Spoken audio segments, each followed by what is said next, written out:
Yeah.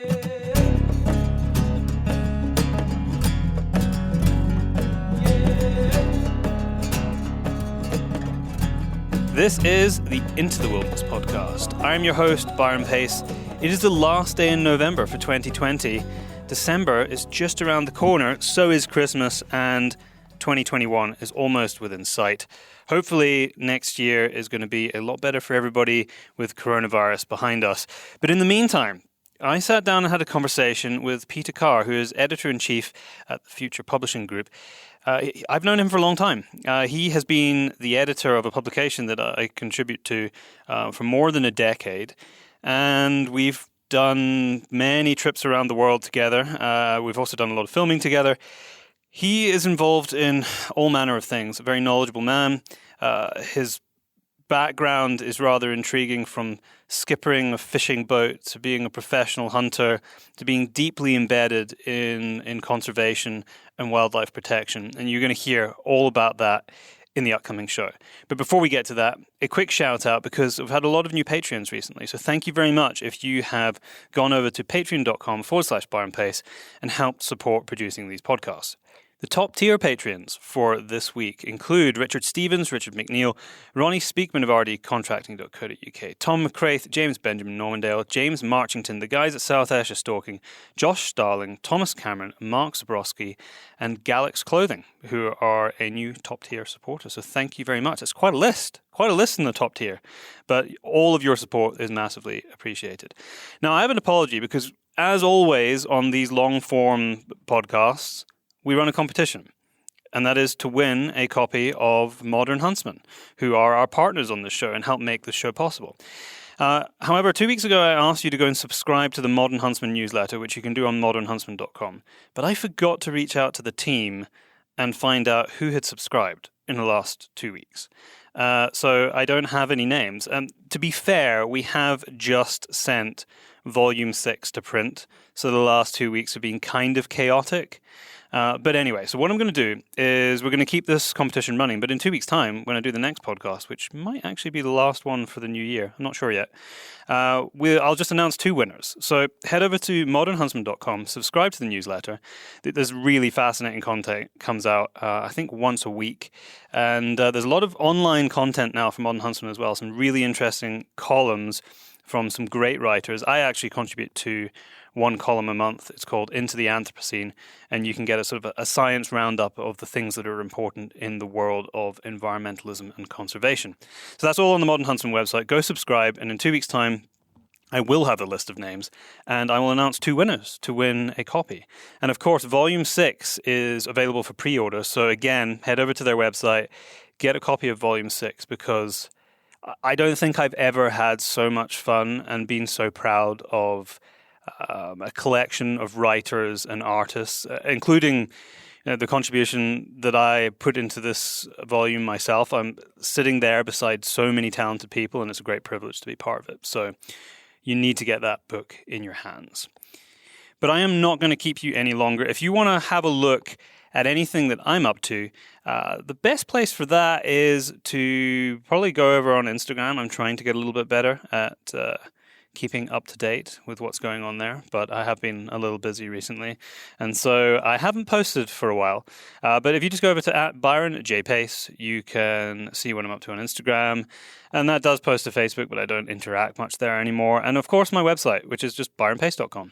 Head over there and you'll see some of the film projects of the past, some of the stuff that I'm working on in the future, along with a little bit of info and a bio and all that kind of stuff. It's a fairly new revamp of the site, so worth checking out if you haven't seen it already. But with all that said, I hope that you enjoy this conversation between me and Peter Carr. Pete, welcome to the show. It's been a long time since you were on. I was just trying to rack my brains out. I think actually the only time, which is really bad of me, but also you're a busy man, that you've been on the show was probably about 3 years ago at the Northern Shooting Show, and I think we did a podcast about firearms and licensing or something. Yeah, that's right. And forgive the cliche, but time certainly flies. It absolutely does. Yeah. So I'm I'm still on your Christmas card list. So at least I'm still in the network. But We need to talk more often, Byron. I almost don't even know where to start this conversation. I've been looking forward to nailing you down for an hour or two because you're so busy. I never get a chance to catch up with you. Let's start with this as a bit of background, because this is something that I probably haven't even talked about really myself on the podcast. Is we first spoke or kind of first met. How old am I now? I'm 33. Probably about 13 years ago, Pete.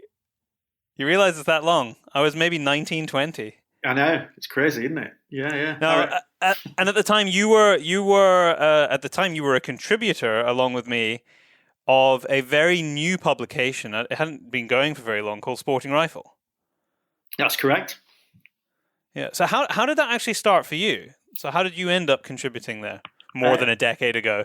Oh, well, really, it's James Marchington's fault. The former, the current editor of Clay Shooting magazine, big game shot, trout fisherman, stalker, and all-round good chap.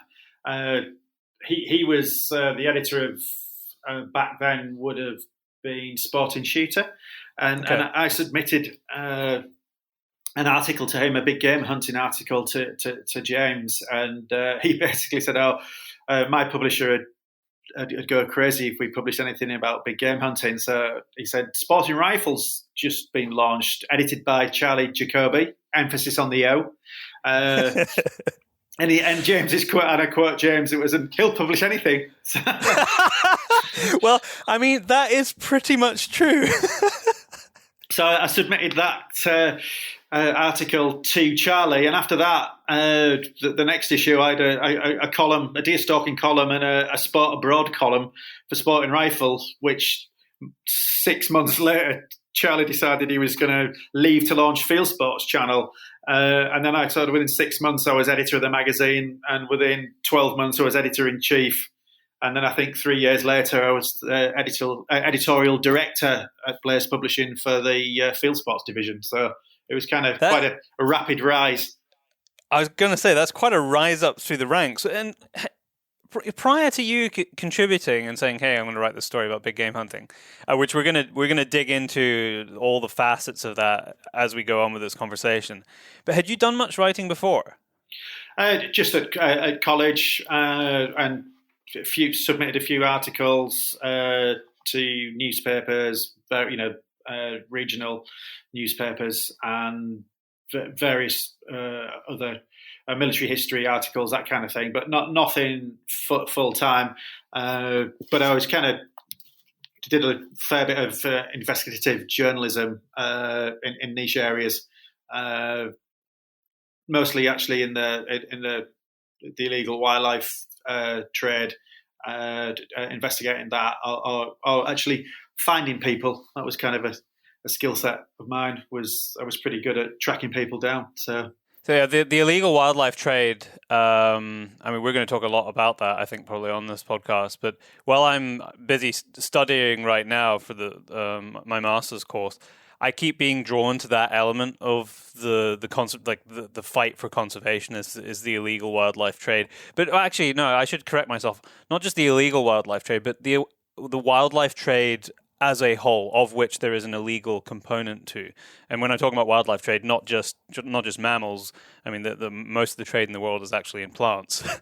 But I find this interaction and the connection that we have, and the economic drivers around the world that are facilitated by wildlife trade, I think are very, very misunderstood. And they can be a great force for good and bad for protecting and also severely damaging wildlife and biodiversity around the world. Absolutely. I mean, there's issues with illegal wildlife trade in some areas for sure, but the illegal wildlife trade, it's the fourth biggest illegal business after human trafficking, firearms, and drugs. So that's crazy, isn't it? Yeah. So it's up there. Right up I mean, it's organised crime at the highest level, deal in wildlife trade. So illegal wildlife products. So it's a big thing.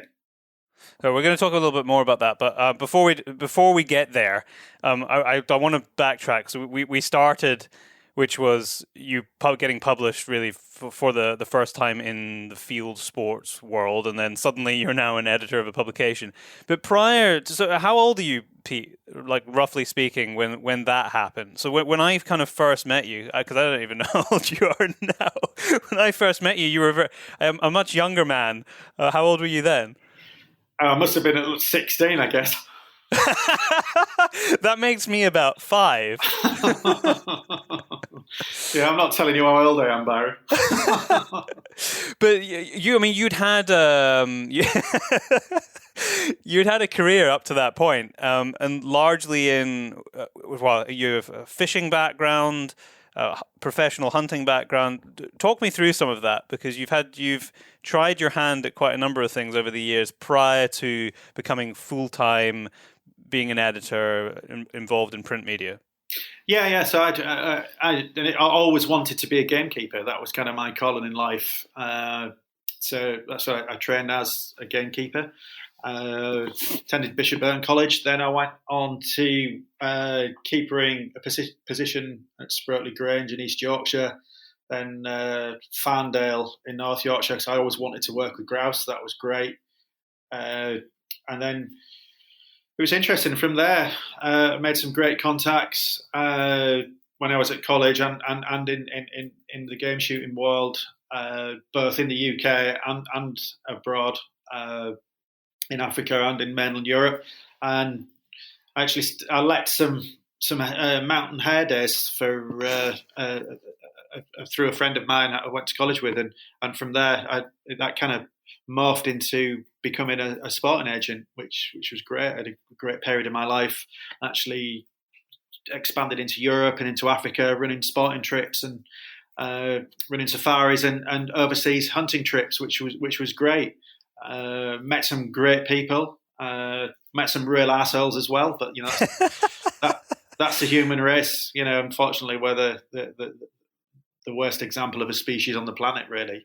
But I did meet some really good guys that very good friends to this day, and fantastic, adventurous life. I wouldn't change it at all. I've never had a mundane job yet. So, who wants a mundane job? Exactly, but there's plenty of people who have mundane jobs, which is, it's kind of a sad part of the world and existence. But yeah, it's something I've always struggled with, because I've done some mundane jobs. But I never last very long because I just cannot take the tedium of it. So forgive the knock. That's the postman delivering. You got one to collect. Yeah, and collecting. Yeah, and collecting actually. Yeah. But that kind of went on there for a good decade or so, which was brilliant, and it got me around different parts of the world. But there was an interim period. My father had a trawler company, so I was commercial fishing for quite some time as well. And then I actually studied a little bit, got my skipper's ticket, and ran a charter angling vessel for a while, which was great. Living in deck shoes and shorts all summer, so it was fantastic. Did a stint on a lifeboat as well. So I quite enjoyed the maritime aspect, but I always wanted to work with wildlife. So that's kind of the calling brought me back to it. Yeah. Now you mentioned mountain hare there. I mean, we have a lot of people on the podcast who don't. Although when we started, a lot of my conversations were around hunting and fishing and exploration. We've morphed a lot. We talk a lot about conservation. We talk a lot about the science of nature and wildlife and all the elements that pull that together so that we can live in a more sort of sympathetic way in our landscape. And you mentioned mountain hare there, which was, we're talking quite a long time ago, driven mountain hare days, which you were letting. Now, for some people in their minds, maybe listening to this, there'll be a little alarm bells will be ringing in their head, because mountain hares, so these white, fluffy hares, particularly in the mountains of Scotland, every year, almost without fail, in around February time, appear in the news because there's big campaigns to stop the hunting of them. And in fact, I'm just trying to get my timelines right. It was this year, 2020. They've put restrictions in place where there's going to be a licensing system if you want to go and hunt them now in Scotland. What is the tell me a little bit about the history of hunting mountain hares in Scotland, which I think is where you were predominantly doing it, Pete, and where the controversies lie. Well, it's like anything. I mean, when it comes to wildlife management, man has upset it. Our forefathers, through their own ignorance, have upset the balance of nature, and it's down to this generation to try and manage that. And unfortunately, a lot of the damage is being done, but it's not over. So we need to manage it as best we can. The mountain hares is a really good example. So if they're on keepered ground, they bounce back quite quickly. So if you get an over abundance of population, you're going to have to manage that population, and the driven shoots is a very effective way of managing a burgeoning hare population. Of course, it's all about the management. It's not shooting them off the hill. Like there's a lot of stories of just monoculture of grouse, which is that's bad in anybody's book. That's not conservation. That's monoculture of grouse. As much as like that's going to raise hackles on in certain areas, it's wrong. There should be a balance, and we should maintain a balance. And that's what the UK's gamekeepers are really good at is maintaining that balance. Once it gets that massive commercial aspect on it, the monoculture of grouse is no good for gamekeeping. It's no good for game shooting. It's no good for conservation. Unfortunately, there's not too much of that, but there has been some of that. So there's a roundabout way of answering your questions. I'm speaking like a politico, but yeah, look, if there's an abundance, let's manage it. If there isn't, let's preserve it. Let's conserve it, and then it's down to how we manage it. Yeah, because I think that in terms of the public perception, I think there's two issues there. One is with the media reports, and particularly on the back of a small number of characters of fairly high profile, the public are led to believe that they are almost on the brink of extinction in Scotland. I mean, their populations have declined, but they've declined historically.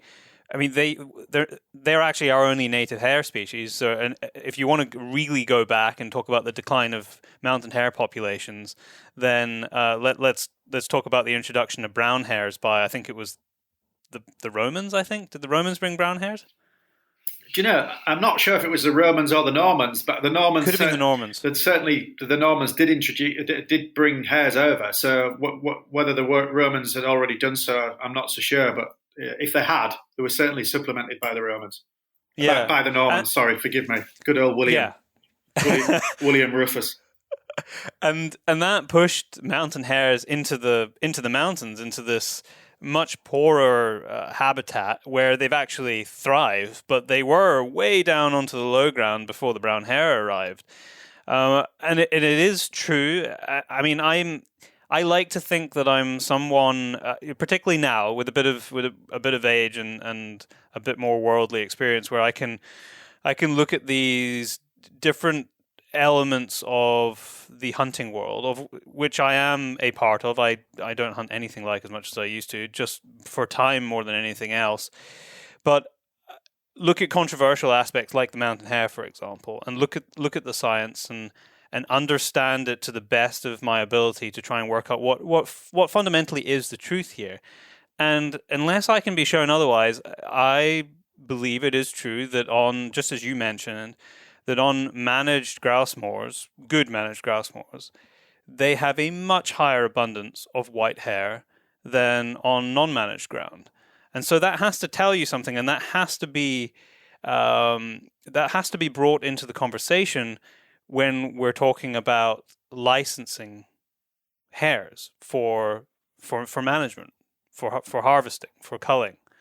And I think that that's really, really misunderstood. I think quite deliberately so, the way it's portrayed in the media, which really frustrates me. No, agreed. And it's interesting that just rewinding back to the start of your passage there. Really, it's the the mountain hare was a low ground species occupying a greater range than what it does today. But if you compare it to its closest relative, which is the Irish hare, you get the Irish hares on the low ground, and they're very similar. So yeah, it's interesting how they've retracted to the higher ground, and then you can almost like get a north-south dividing line in the fact that the east side, Central Highlands, and the eastern Highlands have higher population of hares than the western side, and it's an interesting fact that the hare can stand all the cold and snow you throw it out, but it doesn't like mild weather. And again, global warming's affecting the mountain hares. In the west, you can see it, this long, fluffy hair that traps the air in its coat. Gets wet. It doesn't have those insulation qualities, and that's the primary reason why the west coast of Scotland, which is the wetter side, doesn't have a high population of hares. But to finish where you just left off, I think facts and stats is what we should be basing decisions on, and not the old anti-rhetoric. It's rolled out churning out the same old story, and I think even the non-shooting public are kind of even bored of that. So we need facts and stats, and any decision making, any policy making must be backed with credible facts and stats. It makes me think of two instances that I've seen in the last 2 weeks that they pissed me off so much. And the first one was it was originally posted by a very well-known and respected photographer who does a lot of stuff for Nat Geo, and then it actually appeared on the Nat Geo like Instagram feed and through their social channels, and then was picked up by some other like social tags, and it was this big story being made of an inverted commas tagging and protecting the last white giraffe. It was the last white giraffe in this area. And I mean, it was just a leucistic giraffe, which actually occur with quite a lot of frequency across Africa, and is a genetic mutation which would be selected out in nature because it's of absolutely no advantage whatsoever. And yet they were making this big deal about darting, collaring, and monitoring this giraffe because apparently the other two of this group of three had been poached. And there's not, by comparison to other species, giraffes are not poached with, particular frequency. And it really pissed me off because of the way that story was portrayed. For a start, they were making it out like it was the last. I mean, you had to really read the detail to try and, like, way past the headlines, to try and really understand that this was just the last one of a particular group of three on one reserve. But the next thing is that, well, who cares? For all the conservation work that really needs to go on to save species, to protect ecosystems and habitats, why are we wasting time just because they know that it's something that will go, that photographs well because it's unusual. They know that it's a story that will run because it's the kind of thing that people like to rally around, the last white giraffe. But it's really not reflecting conservation, I think, in a very good light at all. And we're quite guilty of this in terms of the conservation space, of harnessing these like bullshit stories, really. And sometimes it can be done in a really good way where it attracts a lot of interest and maybe funding. But I thought that this example was one that really muddies the water and confuses people as to what we really mean about useful conservation. I don't know if you saw that story, Pete. Did you? Yeah, I did. I did actually, but I flicked through it. I did stop and read it, but just quickly. But look, there's a lot of passionate people in the conservation space, but there's a lot of very well educated people, and I don't mean people swimming in academia, but I mean people also that have had a lot of experience in the field. So, but still, there is a lot more people there that are passionate that don't have a lot of experience. But it's all down to funding, and And conservation, unfortunately, the model is it's holding your hand out, and it's grants and interested people, high net worths, and foundations that give the money to conservation. So they need a platform to attract that money and get the people, the public's buy-in. So I kind of understand why some of these stories are playing on the emotion, but I also agree with you that it does dilute that message when they're kind of not playing on the facts. So it's like, as you say, if it was a black giraffe, it'd be a melanistic giraffe. If it's blue eyes and white fur, it's leucistic. If it's white with red eyes, it's albinism. But it's just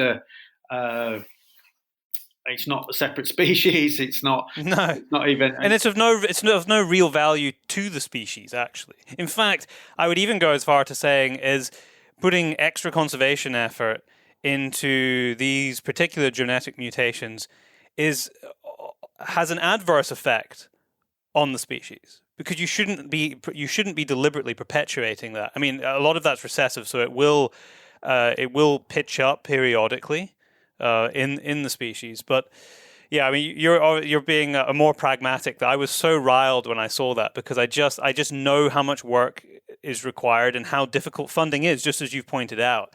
And it just seemed like an incredible waste of time and really misguiding people as to the kind of conservation which should be going on. And it shouldn't be. I mean, you know what it actually reminded me of, and this has kind of died now, is in a weird way, it reminded me of this parallel of color variance in the hunting world, particularly in South Africa.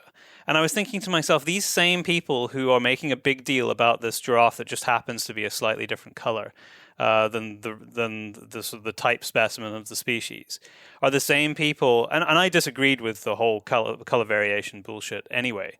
But these are the same people who were making a big deal of it at the time. And now, just because it suits their purpose, they're making a big deal of this slightly different colored giraffe. Okay, granted, they're not deliberately breeding for it. You were probably, it's quite a few years ago now when the color variation in South Africa was at its height. But for people who don't understand that, what was the kind of the lead up and the background to that crazy market? Well, I think the driver was American hunting tourists, and inverted commas. They like different colour forms to put on their wall, which is kind of the worst end of trophy hunting, and it's a bit spooky, really, if you think of it. They just want an animal of different colour to hang it on the wall, whereas trophy hunting per se is a tool of conservation in certain areas, and it's not the answer, it's not the whole answer, but it's certainly part of the answer. I mean, we look at the whole wild lions situation, hunting lions in Tanzania. If it wasn't for the hunting of lions in Tanzania, there'd be a lot of habitat would disappear, and a lot of lions would disappear. Yeah. We're seeing that already, though, aren't we? Because when the American trade ban came in from I think it must have been from the ESA, from the Endangered Species Act implemented in the US, then all of a sudden they couldn't bring their trophy product, any byproduct actually, of the hunts back into the US. And my understanding from speaking, and this isn't actually not even speaking to hunters in Tanzania, although I have spoken to a number, but actually speaking to some biologists on the ground doing lion research, is that these concessions which were used as hunting concessions have been given back to the government because they simply can't make money on it anymore. And as a result of which, a lot of the populations of various species within these concessions have declined. It was Dr. Amy Dickman who was talking about it actually on this podcast maybe 6 months ago. So exactly what you've just said is actually playing out in real time as a result of that. We're back to the facts and stats things again, and Amy's very good at that. You've got a great example there of where things have gone badly wrong because trophy hunting was actually maintaining habitat, was maintaining local, national employment, etc. And But that's what you need. You need the facts and stats, and you need credible examples. You can't just, use a tired old argument. It needs to be backed up. People are much more savvy these days. They want to understand. Social media is there. It's so much quicker now than it was even in our day. I can remember actually having to check facts by going to the library and look and check a fact that I can check in 30 seconds now. Although you can't always believe Wikipedia, it's pretty good. You do need to cross-ref. You absolutely do. The first thing when it came to like the big the methods for referencing when I started my new course, was the first thing at the top of that was Wikipedia can be useful, but please never reference Wikipedia in any papers you submit to the university. There you go. Yeah, dig into the original sources is the key. Yeah. Well, I tell you what, it's kind of you just bringing that memory up there. It's brought a memory back to me. Actually, I was at sea. In command of a fast fishing vessel, and looking at the GPS and on the screen, and the first thing it says in all these manuals is that this is an aid to navigation and must not be relied upon. Always stick to dead reckoning. And I was looking at the blip, and the Gulf War was on at the time, and they turned all the GPS satellites off. And I remember going aground on Cleanest Sandbank, heading towards Grimsby, and then running the vessel aground. So I kind of just brought that memory back there. I've got a cold sweat on. I'll bet you obviously got it back off the sandbank. Yeah. But the propellers look like two sunflowers when we actually put it. Yeah. Just going back to Africa and the trophy hunting discussion. This year in the Queen's speech, restricting.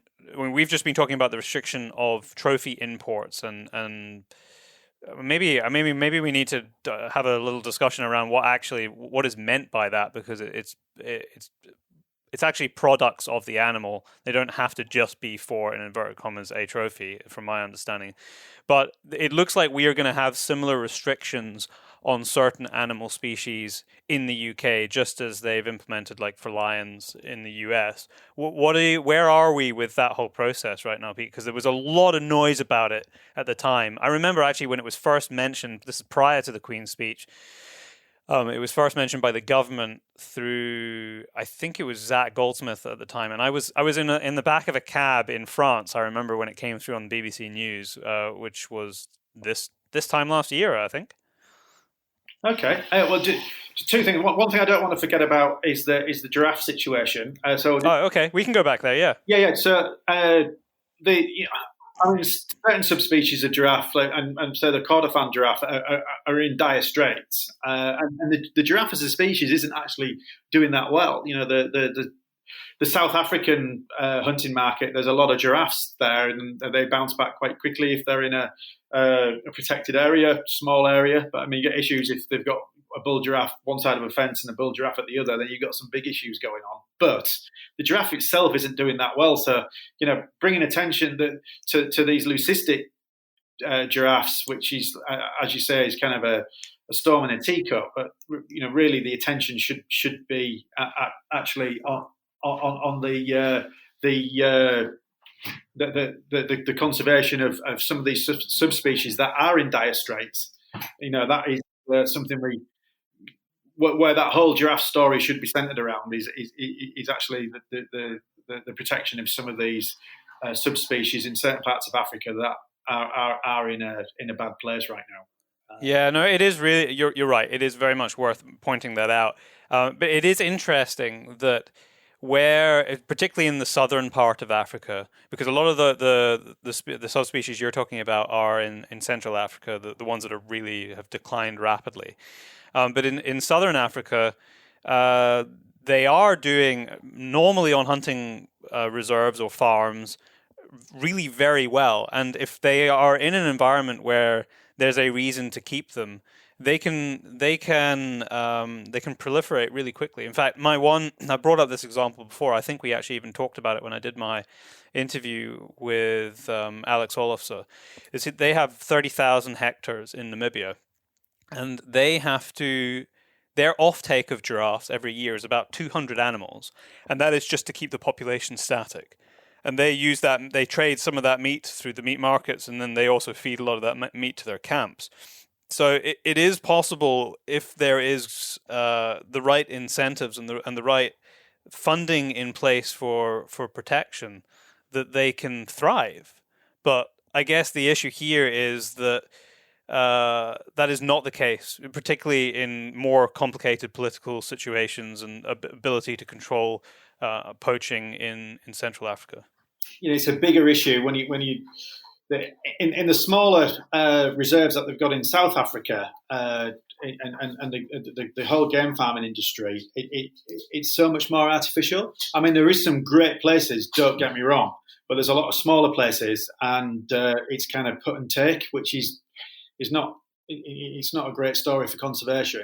The Central African giraffe populations, it's actually protected area management, and it's a protected area. It's a big area. It's preserving that habitat. It's the biodiversity of the species in that area, and that's where a lot of this funding is concentrated, and quite rightly so. So, what has been the big drivers of their decline? Is it habitat loss, or is it a combination of that plus poaching? I'm assuming just from meat. Is there any byproducts from giraffes that I just don't know about that they're being targeted for? There's a lot of meat on a giraffe, so it's kind of, if they put a lot of effort into bringing the giraffe down, they're going to get a lot of meat out of it.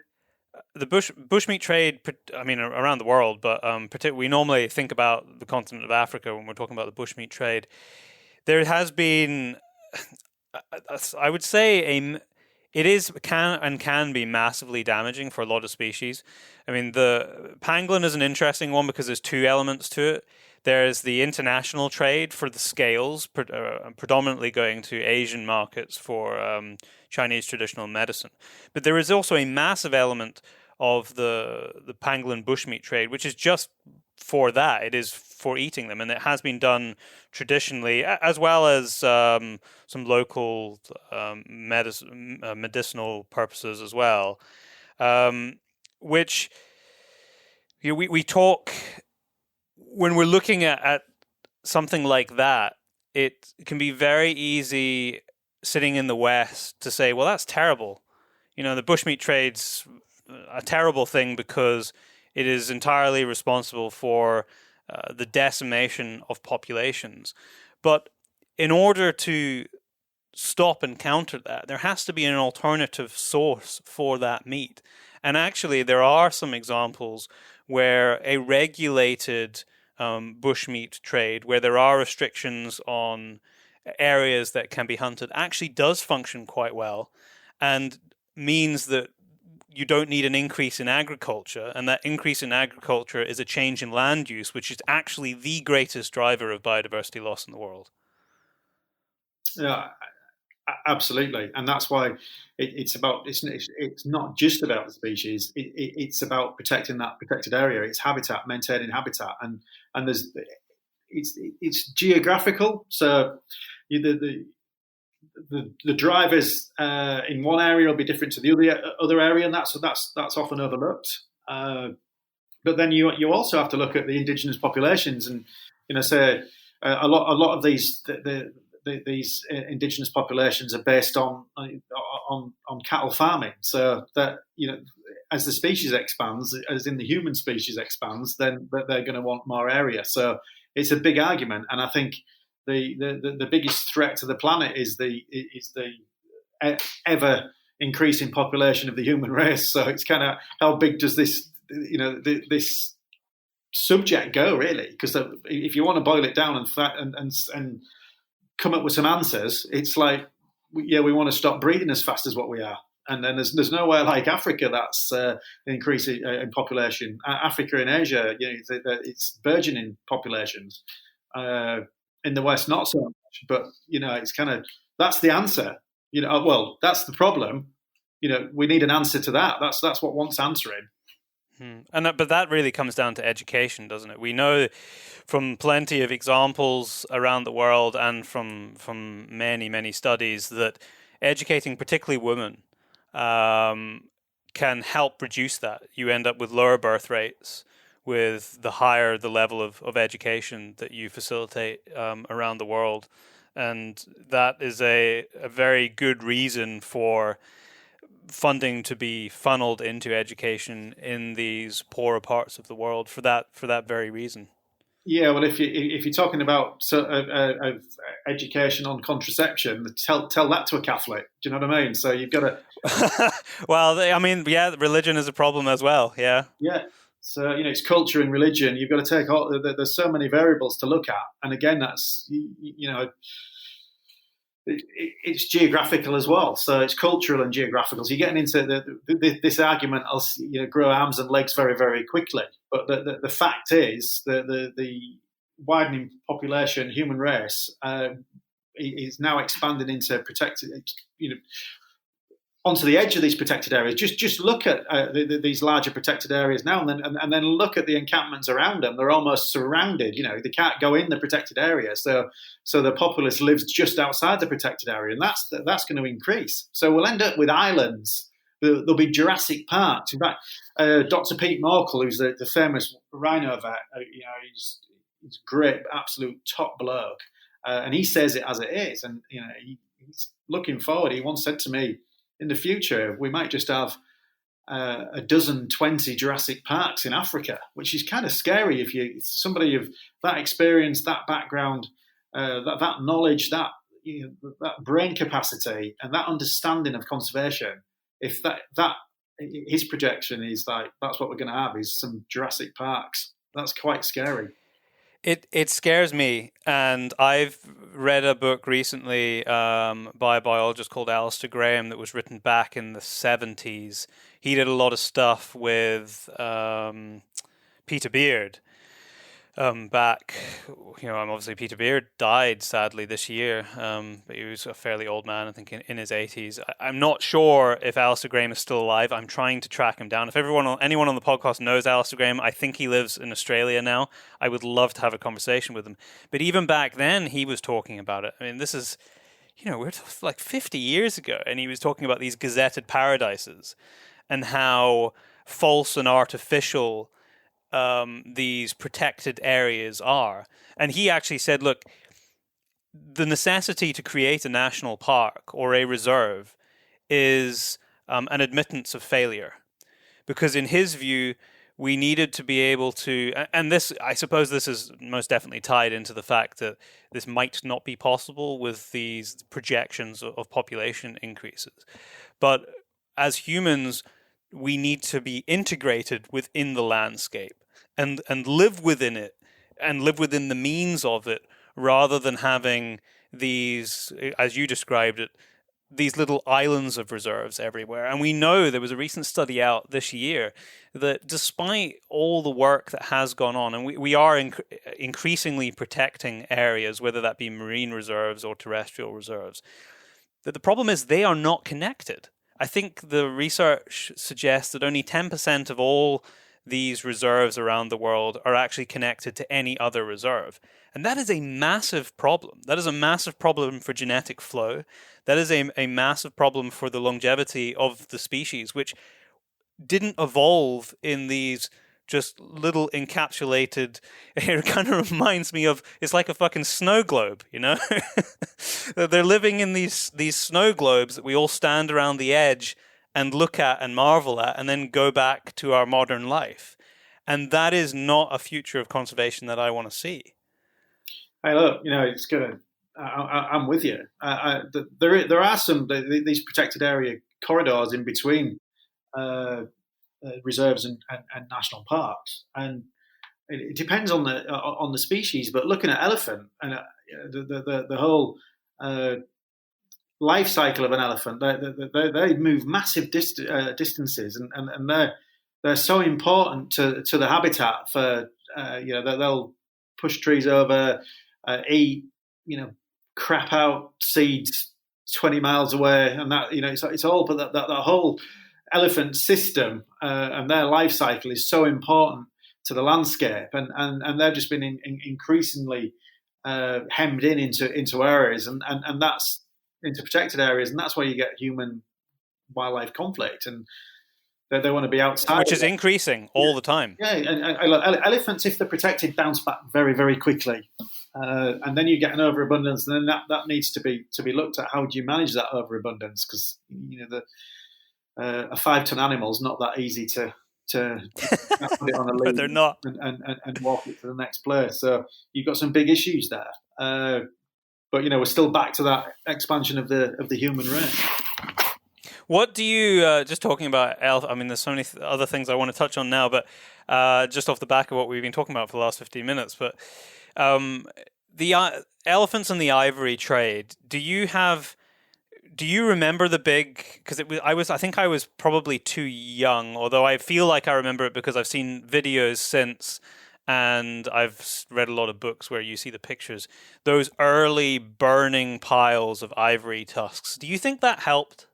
Do you think that sent the message that they were hoping to send for like the protection of elephants around the world, or was that more just a mechanism for attracting attention more than what it would actually do to the illegal trade? Well, I think it was both, really. I mean, if it does bring attention to the illegal ivory trade, then it was a success. I mean, back in the day, I thought, look, there were some of these ivory sales. The CITES allowed stockpile sales. I think Zimbabwe, Botswana, and Namibia. I'm just going by memory, so I may be wrong. And I thought, well, as long as that money went back into conservation, then I thought that was great. There was stockpiled ivory, confiscated ivory. Obviously, elephants die, so it was collected ivory. But now I've had a complete change of mind on that.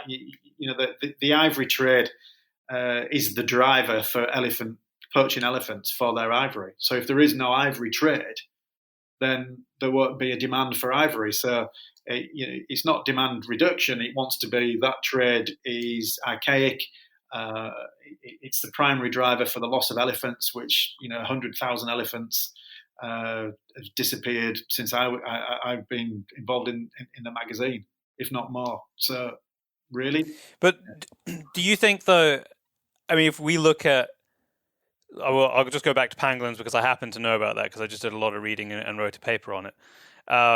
They were moved to CITES Appendix 1, which effectively bans international trade a couple of years ago.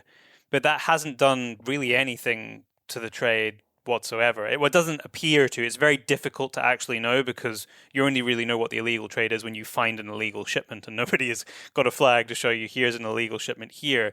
So it's quite difficult to really quantify that. But there are, I mean, rhino horn is another one that didn't seem to really quell the thirst for rhino horn into Asia just because you weren't legally allowed to export it. Although I do understand what you're saying, because one of the arguments is that if there is a legal component and a massive illegal component of a trade, it can be used as a cover for importing that particular product. Again, pangolin in Asia, you're still allowed, I think, I might stand corrected on this, but I think you're still allowed to trade in captive bred pangolin, of which the experts say, well, actually, there are no captive bred pangolin because they really do not keep very, very well in captivity. But the fact that exists is used as a cover for the actual illegal trade of wild products. Exactly. There's a loophole that they want to keep open, so then they can carry on the illegal trade, and pangolins will suffer. It's a ridiculous the amount of pangolins that are killed, and to sustain an Asian desire to eat these different kind of meats that we have to be careful. We can't import or brand Western values on other cultures, but equally we can't stand by and watch another culture destroy wildlife on a different continent, indeed even on their own continent. But which is the main driver for the international demand for pangolins out of Africa, was the fact that there was basically none left in Asia. Although it is interesting to note, just this year, that the the sort of governing body, for want of a better description, which defines the list of species that are used for Chinese traditional medicine, has taken pangolin off the list. And I think that particular move might be the most productive enforcement, not so much enforcement, but signal as to the direction of travel, and is a glimmer of light at the end of the tunnel for that particular species. Because although there will be people who still want it, I think that is a very positive move in the right direction. Because essentially what that says is if it's off their official list, is, well, it's probably not of any use to you, and it removes another reason for people wanting it and a desire, especially as younger generations come through, even those who are still using traditional Chinese medicine. Because I don't think you're not going to remove that out of thousands and thousands of years that it's been established in their culture, but by making it sympathetic to the modern world and the population declines around the world, which is what they seem to have done by removing it from that list, I think is a positive move in the right direction.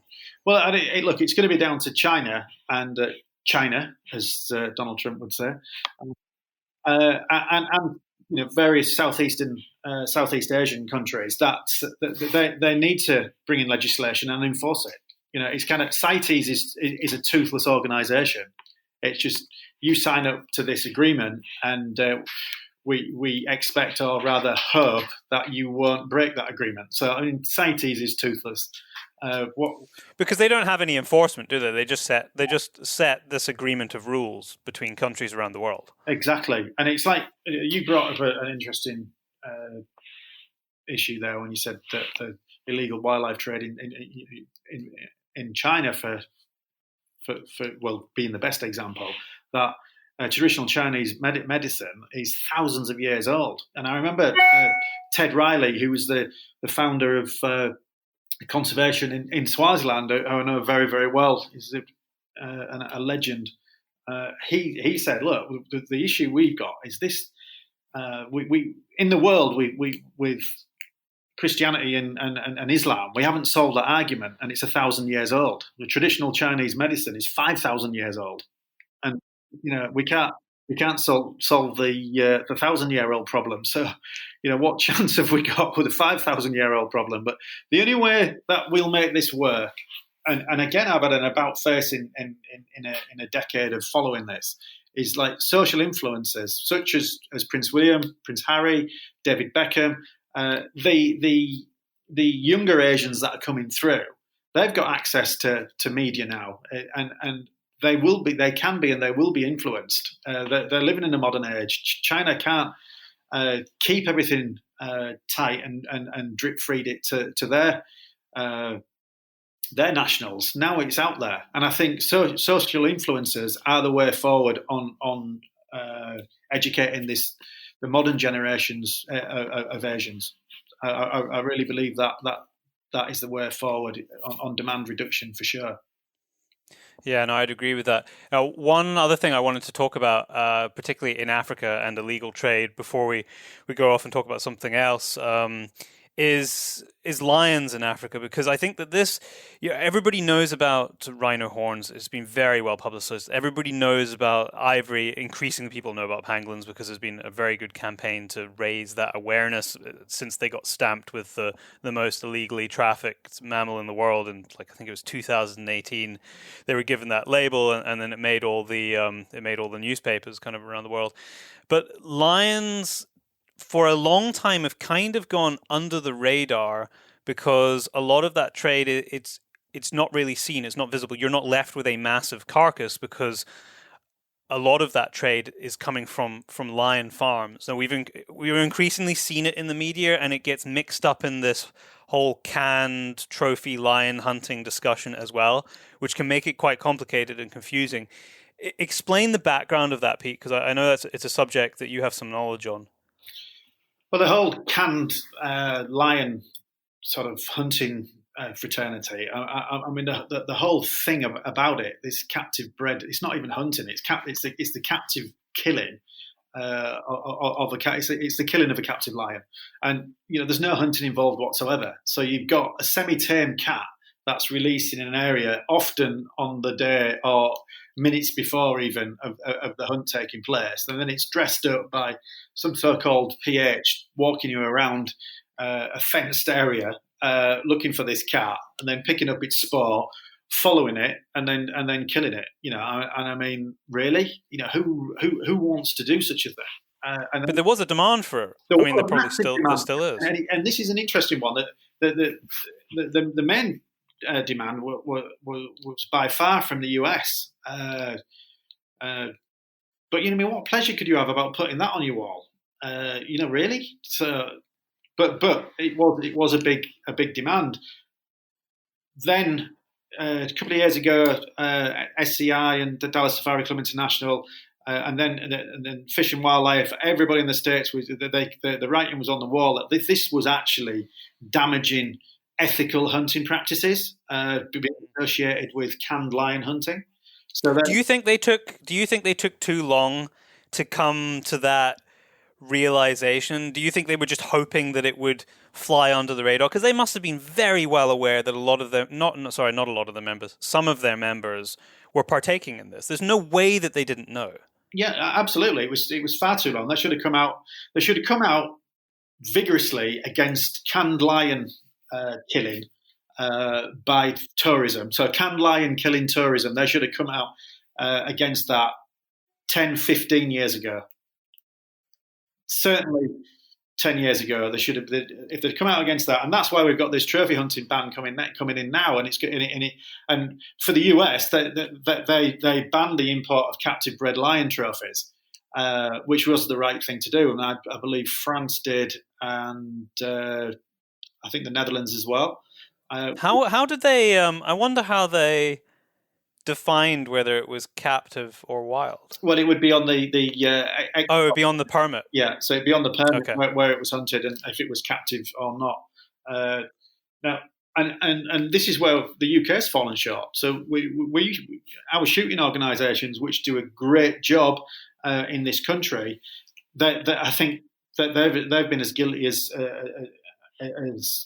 the US have, and by just like brushing this under the carpet or ignoring it. And if we'd have come out against it, I don't think we would be in this situation now where all trophy hunting per se is being rolled into that whole the captive bred lion trophy hunting, and the ban is going to be all encompassing. So we're going to lose, and the conservation space will lose a lot of habitat because the hunting of certain species will be banned. So it'll be a blanket ban on species.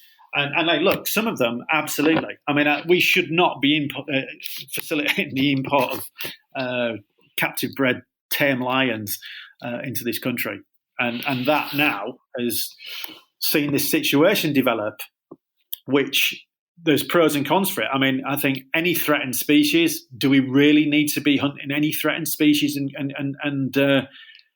importing the trophy? Do we really? It's kind of, we have to question that fact. But it's where it is, and let's hope. I mean, let's look at it from a European perspective. European deer hunting, wild boar, chamois, the European species. The trophies are boiled out and bleached trophies. Pretty much, that's the traditional way we process trophies. So you've got no issues with that. Issues as in zoonotic diseases or whatever, which is a big concern now, obviously, because of the current pandemic. So I think the European house is in order. Really, I think pretty much in order. But now, because of this roll-on effect of captive bred lion hunting trophies, even our own deer management is now looking at it could possibly suffer because of this. And if we'd have come out against it, and it's wrong in every respect. I mean, captive bred lions, I mean, they're exploited as a species. I don't think there's any species exploited like the African lion. I mean, from birth to beyond death. I mean, it's lion cub petting, walking with lions, canned trophy hunting. There's also lion bone trade as well, which is all part of the same. That's the beyond death part. So then they get rendered down into bones and then traded into bones. So it's kind of it's like I say, from birth to beyond death. Just as a final word on lions, what is because I've seen some of the videos and the way that these animals are kept, and it's utterly disgusting. How does that trade be completely squashed and removed from the face of the planet? How do we remove that? Because I mean, I don't personally even think it's not even part of the hunting discussion, because I think it's so far removed from anything that most people in the world who enjoy hunting and are putting meat in their freezer as a result of it, or partaking in hunting in different parts of the world, would even want to be associated or involved in, because as you very rightly pointed out, it is absolutely not hunting. But how do we, as a society globally, how do we kill this industry, which is multifaceted? As you said, it's like there's actually a wildlife tourism aspect of it, which is incredibly questionable with the petting of cubs, and then this international trade in bones as well. And what is being done? Does this really lie in the application of regulation in the countries that it's happening, which I think is mostly South Africa? Yeah, I think it's again, we're back down to effective law enforcement and legislation. So get the legislation in, but enforce it. And it's like we said earlier about the Americans being the main customers for captive bred lion killing, but that now the import of trophies is banned into the US. It's amazing. The Russians have kind of filled that void, and now wow, I didn't know that. So now they're actually hunting captive bred tigers in South Africa, or even I saw a report last year of jaguars. So they were releasing jaguars in as they would a canned lion and shooting a jaguar. But the Russians are now sort of filling that void and hunting tigers, and of course these lion bones.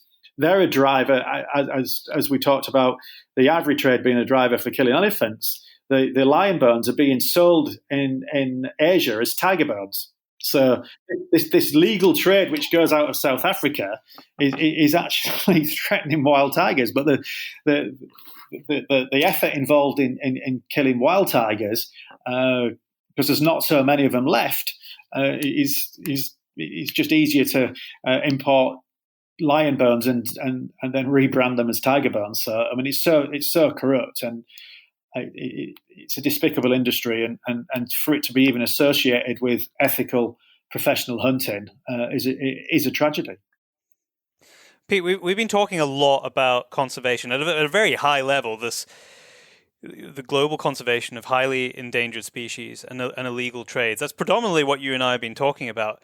But you are, like, at your core, you're a hunter. You were a professional hunter for many years, guiding clients around the world. You're the editor of a hunting magazine, Sporting Rifle, in the UK. This might seem a weird conversation for people maybe outside or on the periphery of the field sports community, that you would talk with such passion, depth, and knowledge about these subjects, but you're someone who hunts.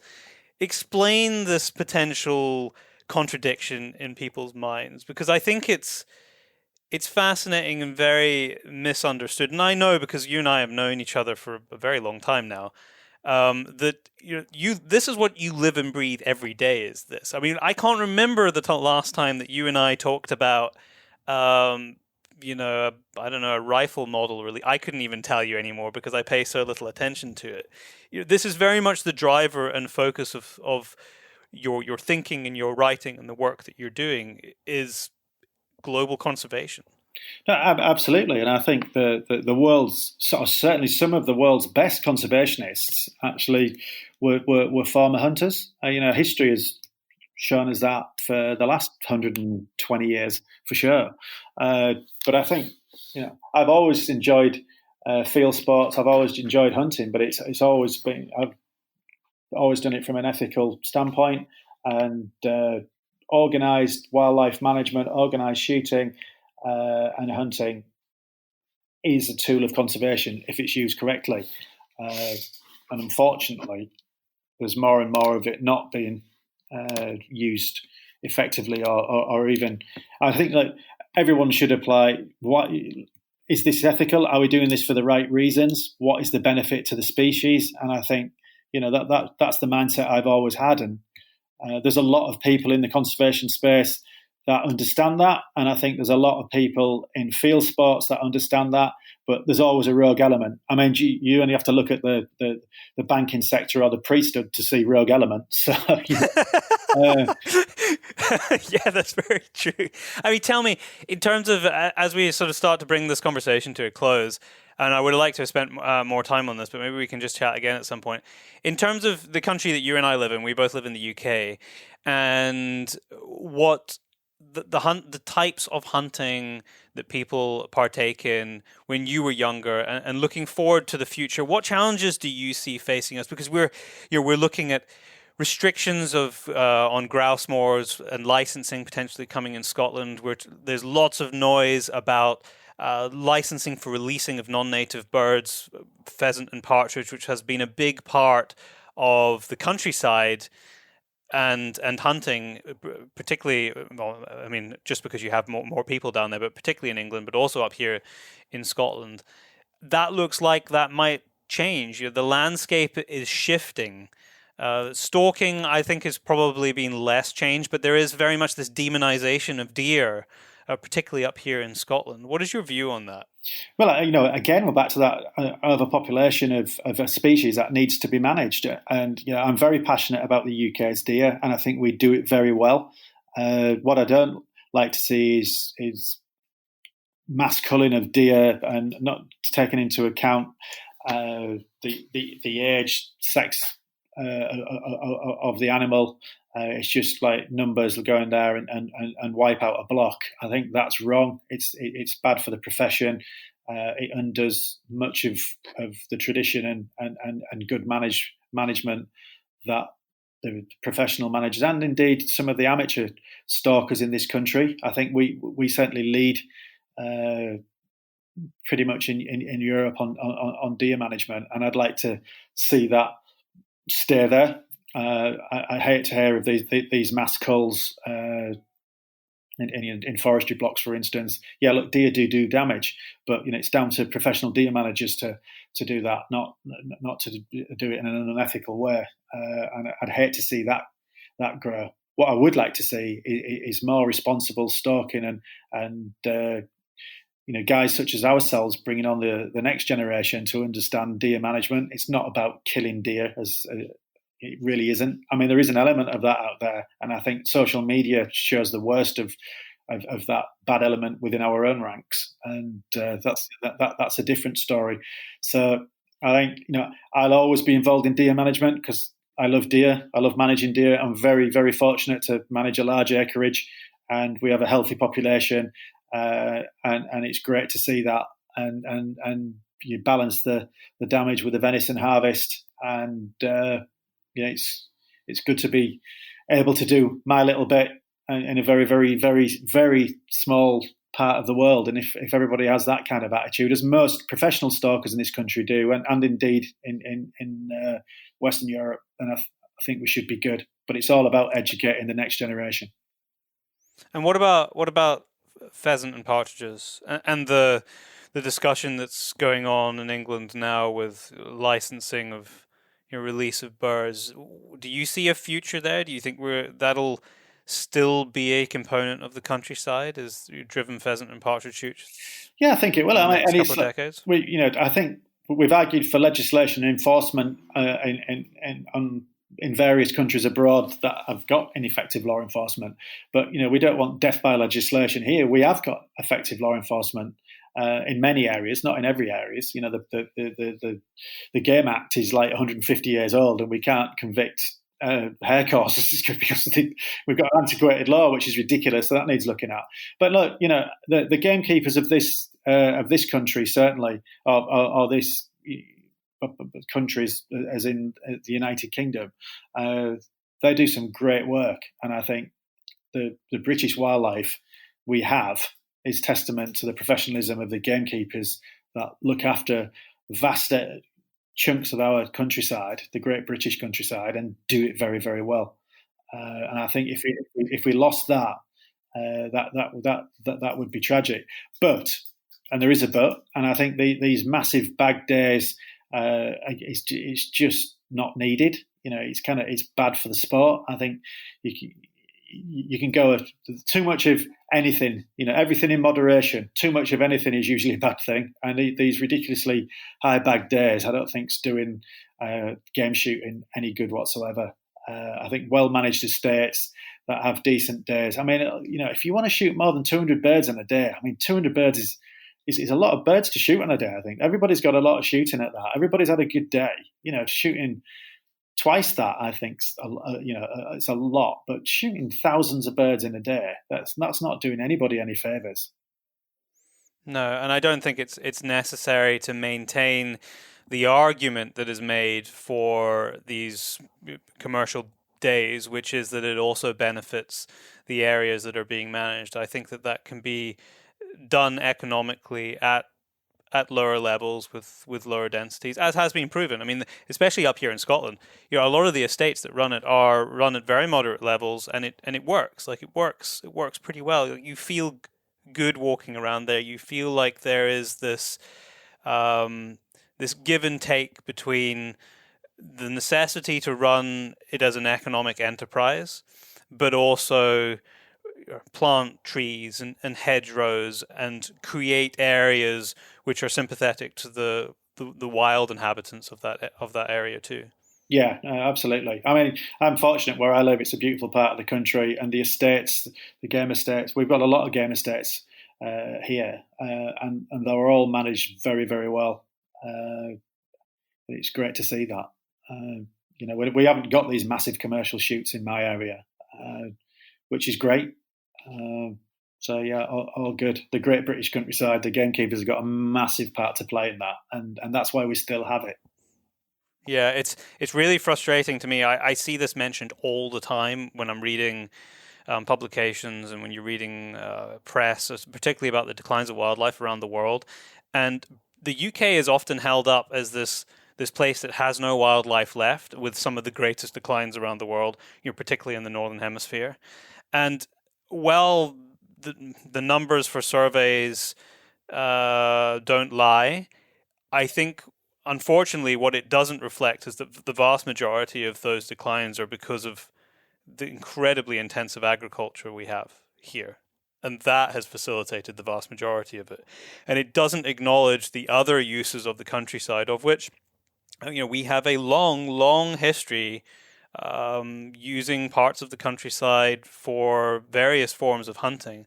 And that has actually been the saving grace in many ways. I mean, the one exception, which I have to point out because otherwise it would be pointed out to me, is the illegal persecution historically of raptors through poisoning and any other means, which has been legislated against and largely speaking doesn't go on anymore. Obviously, there will always be some arseholes, as you pointed out, in every walk of life. But the actual protection of areas for the purpose of, whether it be a grouse moor or a deer forest or these low ground areas where there has been management over many years, has actually provided these inadvertent reserves in a way for much of the wildlife that has been lost in many other parts of the country. Just lastly, Pete, just as we bring this to a close, I wanted to just ask you about publishing, because publishing, particularly this year, 2020, it's been, I know from various friends and people who are involved in it around the world, that it's been really, really hard because people have been at home. It's been very hard to make that work in a time where there's this question over, do people even want things printed on paper anymore? You've been involved in the industry a long time. Does field sports publications in general have a future? Do they need to move and evolve? What do you see? What do you see as the future for that? Because that's, to some extent, that was part of my as a youngster to be intrigued about it was to pick something off the shelf, even if I wasn't going to buy it. Although, with my pocket money, eventually you would go and buy it because you wanted to take it home. Was to have this something in your hand and flick through it and feel like you got to know the characters and the people who are involved, and it enthused me to learn more in many respects. Is there a future for it? Well, I think print publishing's in decline. Anybody who denies it, clearly delusional or a liar. And the access to information now is that the things are all going digital. I think like the old stalwarts like myself like to lock yourself away in the loo, sat on the loo with a hard copy magazine and read it cover to cover. The younger generations now are used to seeing things on getting there, soaking their information up on iPads and mobile devices. It's the way it's going. So there needs to be a transformation. People want short form video. They want to watch. They don't like the 3.5 hour long blood and guts war movies that I like. They want to watch 10, 5, 6, 7 minute videos about something that's of interest to them. So I think there's this information in niche areas, niche information. It's a lot stronger than say printed news media, because you can read a news story on your iPad and flick it up. You can't, like a 4-page feature by Byron Pace on stalking roe deer. You're not going to turn over very easily on an iPad. So there's this transformation phase that publishing's going through, and it's how to monetize it. That's the difficult part of this. Is how do you monetize digital media? It's kind of even the big guns are struggling with that.